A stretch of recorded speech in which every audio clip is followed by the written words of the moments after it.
Hey yo, what's up guys? For today's video, samahan niyo ako sa aking adventure dito sa karagatan sa aming lugar. Dahil pinalad tayo sa araw na ito, hindi lang pang ulam ang ibinigay sa atin ni Lord na blessings, kung hindi nakapagpabinta pa tayo. Thank you nga pala Lord, dahil day off natin, kaya yan, fishing adventure muna tayo mga busing, mga idol. At kung ganito nga ba naman kalalakas ang humila sa nylon mo, talagang matatanggal yung pagod mo. Sa part nga na ito, yan, kasama ko yung aking kuya. Tagi-isang bangka nga pala kami, papunta na ng laot. Alas 5 pa lang ng madaling araw ay gising na kami at nagkape at naghanda ng aming mga gamit na dadalahin sa laot.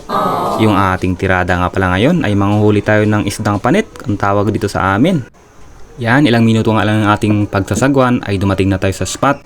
Siyempre, pagdating natin sa spot, arya na tayo agad para makarami. Yan nga pala yung aking gamit na nylon ay numero 40 na sulid at 6 na pirasong kawilang yung ating gamit-gamit. At syempre yung ating pain, yan yung foil o makintab lang na silupin.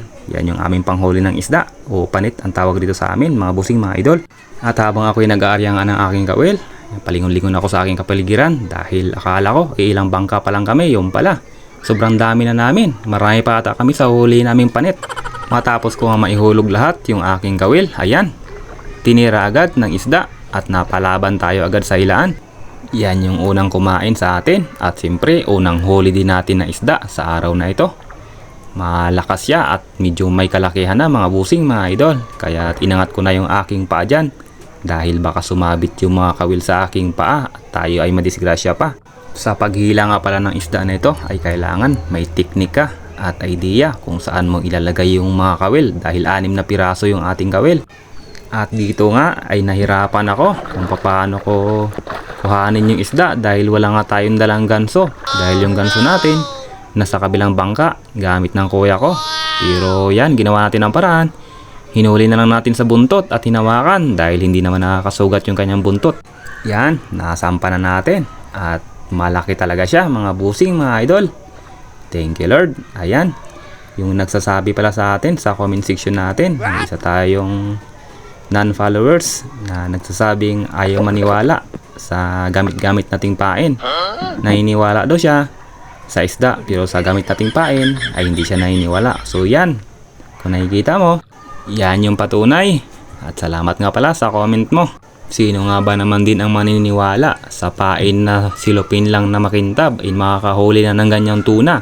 Matapos ko nga mailagay yung ating isda, ayan, kinainan na naman tayo. Siguro mag-asawa ito. Grabe, matatanggal talaga yung pagod mo kapag lagi kang kinakainan ng ganito kalalakas na isda. Siyempre, may nagpapa-shoutout nga pala dito sa aking tabi habang ating inihila yung isda na ito. Si Idol Phil Rilampagos at si Kuya Dudong Ricomis. Shoutout sa inyo. Yan, mga kasama ko kanina sa laot. Hindi ko alam kung nakahuli si Phil Rilampagos ng isda. Pero si Kuya Dodong na Ricomis, 4 yung kanya na isampa. Grabing lupit, power.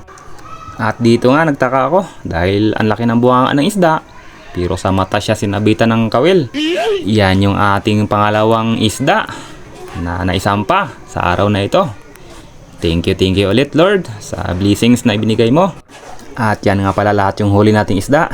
Thank you Lord, thank you ng marami.